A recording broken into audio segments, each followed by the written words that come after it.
है 3 जुलाई 2024 दिन बुधवार। चलिए देखते हैं उत्तर प्रदेश के आजमगढ़ जिले की फटाफट बड़ी खबरों को।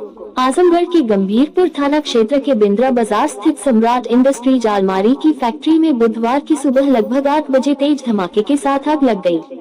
इस घटना में फैक्ट्री मालिक संजय गुप्ता 32 घायल हो गए। धमाका इतना तेज था कि अगल बगल के लोग सहम गए।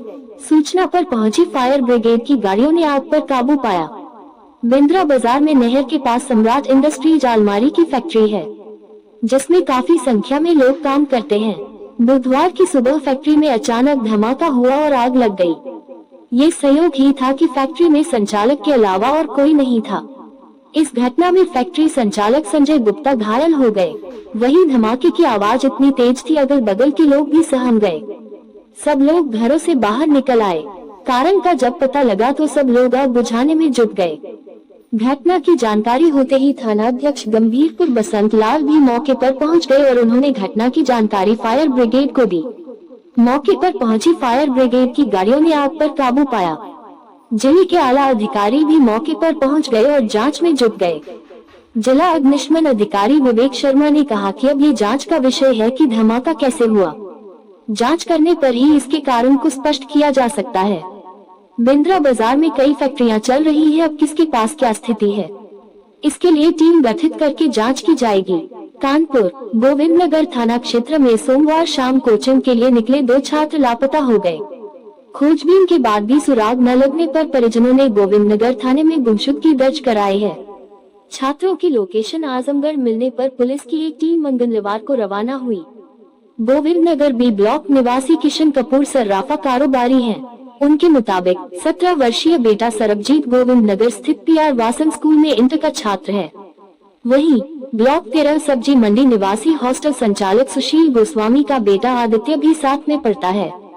किशन के मुताबिक दोनों बच्चे भदौरिया पार्क के पास साथ में कोचिंग भी पढ़ते हैं।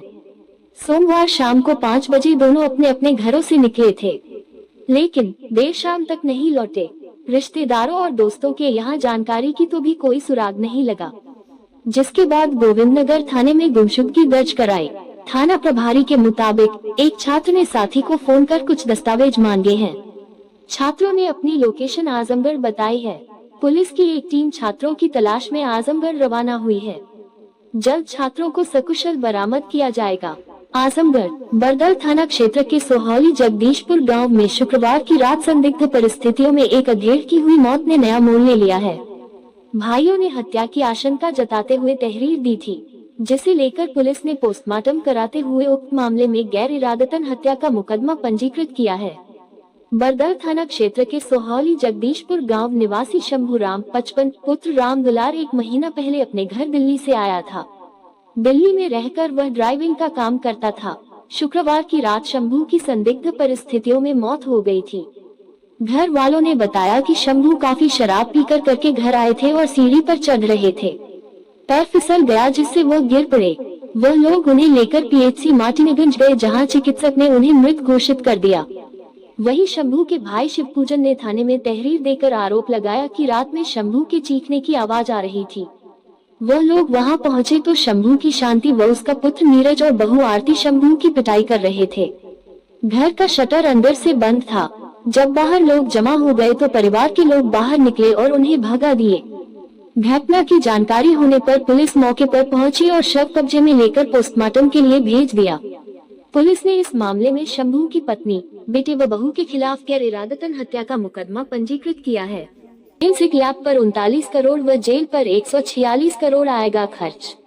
लखनऊ विशेष संवाददाता। प्रदेश सरकार ने आजमगढ़ में फोरेंसिक लैब तथा हाथरस में नई जिला जेल के निर्माण की मंजूरी देते हुए उसे तय समय में पूरा कराने का निर्देश दिया है। फोरेंसिक लैब के निर्माण पर 39 करोड़ रुपए तथा जिला जेल के निर्माण पर 146 करोड़ रुपए खर्च होंगे। दोनों कार्यों को पूर्ण गुणवत्ता के साथ पूरा कराने के लिए उच्च स्तर से निगरानी की जाएगी। योजना विभाग की टेक्निकल सेल द्वारा इन कार्यों को पूरा करने के लिए project management consultant PMC agency के निर्धारण की प्रक्रिया शुरू कर दी गई है। परियोजना के तहत होने वाले सभी निर्माण कार्य इंजीनियरिंग, प्रोक्योरमेंट व कंस्ट्रक्शन EPC माध्यम से पूर्ण किए जा रहे हैं। इसके लिए रिक्वेस्ट फॉर प्रपोजल RPF के जरिए आवेदन मांगे गए हैं। दोनों ही परियोजनाओं के लिए नियुक्त होने वाली पीएमसी एजेंसी को आजमगढ़ में निर्माणाधीन फोरेंसिक लैब के निर्माण संबंधी आर्किटेक्चरल डिजाइन को कार्यान्वयन के बाद 75 दिनों में पूरा करना होगा। आर्किटेक्चरल डिजाइन के पूरा हो जाने के बाद सभी निर्माण कार्यों को 18 महीने में पूरा करना होगा। हाथरस में निर्माणाधीन नवीन जिला जेल को भी 18 महीनों में पूरा करना होगा। सगरी पुलिस अधीक्षक हेमराज मीना ने सोमवार की देर शाम जैनपुर कोतवाली का औचक निरीक्षण किया। थाने पर विशेष रूप से साफ सफाई व फाइलों के रखरखाव के लिए संबंधित को आवश्यक दिशा, साथ ही उन्होंने नए कानूनों की धाराओं को लेकर पुलिसकर्मियों से कई सवाल पूछे। जवाब से संतुष्ट भी नजर आए। कहा कि सभी लोग संशोधन किए गए धाराओं की पूरी जानकारी रखें। उन्होंने कहा कि अब नए कानून के तहत ही मुकदमा पंजीकृत किया जाएगा। कोई भी फरियादी निराश होकर वापस न लौटे। सभी की फरियाद सुनी जाए और कार्रवाई की जाए। महिला हेल्प डेस्क, कैंटीन, मालखाना, महिला शौचालय, पुलिस बैरक व चहारदीवारी सहित अन्य स्थलों का निरीक्षण कर जानकारी ली। एसपी ने साफ सफाई व फाइलों के रखरखाव के लिए जैनपुर कोतवाल विवेक पांडेय को निर्देश दिए। इस अवसर पर सीओ सगड़ी शुभम तोदी, जैनपुर कोतवाली प्रभारी विवेक पांडेय सहित एसआई व पुलिसकर्मी मौजूद रहे। निर्देश दिए। जहानागंज थाना क्षेत्र के रामपुर गांव में मंगलवार की सुबह बाजरा काटने गई महिला कट की चपेट में आ गई। जानकारी होने पर परिजन उसे लेकर पीजीआई चक्रपानपुर ले गए, जहां चिकित्सक ने मृत घोषित कर दिया। परिजनों ने पंचनामा बनवाते हुए शव का अंतिम संस्कार कर दिया। रामपुर गांव निवासी मुनिया देवी 40 पत्नी रामसरित चौहान मंगलवार की सुबह करीब 8 बजे बाजरा काटने गई थी। वह जैसे ही खेत में बाजरा काटना शुरू की, वैसे ही बगल से गुजरे बिजली की तार से बाजरे में कट उतर गया। वह चपेट में आने से जमीन में पर गिर पड़ी। परिजनों को इसकी जानकारी हुई तो वह आनन फानन उसे लेकर पीजीआई चक्रपानपुर पहुंचे, जहां चिकित्सक ने उन्हें मृत घोषित कर दिया। मृतका के 2 पुत्र हैं। बलरामपुर मंडलीय अस्पताल में संचालित डायलिसिस में मरीजों की लंबी कतार है।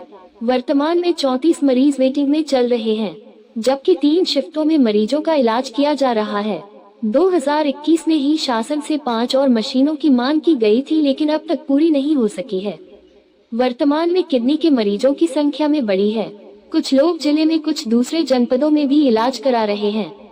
किडनी की खराबी के मरीजों को डायलिसिस की जरूरत होती है। जिला अस्पताल में भी डायलिसिस के मरीजों के लिए 13 बेड हैं। इन बेडों पर वर्तमान में 12 सीरो नेगेटिव तो 1 सीरो पॉजिटिव का मरीज भर्ती है। डायलिसिस सेंटर 3 शिफ्टों सुबह 8 से 12, दोपहर 1 से 5 और शाम को 6 बजे से 10 बजे तक संचालित होता है। रविवार को अवकाश रहता है। डायलिसिस सेंटर के मैनेजर प्रशांत पांडेय ने बताया कि डायलिसिस सेंटर में 34 मरीज वेटिंग में चल रहे हैं। यहाँ हर महीने 91 मरीजों का इलाज होता है, जिसमें 52 मरीजों का हफ्ते में 3 दिन और 39 मरीजों की हफ्ते में 2 दिन डायलिसिस होती है। उन्होंने बताया कि 2021 में ही शासन से 5 और मशीनों की मांग की गई थी, जो अब तक नहीं मिल सकी है। MS पब्लिक हेल्थ न्यूज के चैनल को सब्सक्राइब जरूर करें और घंटी को जरूर दबाएं, ताकि हमारी सभी खबरें आप तक पहुंचती रहे। और ये वीडियो हमारे फेसबुक पेज पर देख रहे हैं तो फेसबुक पेज को भी फॉलो करें।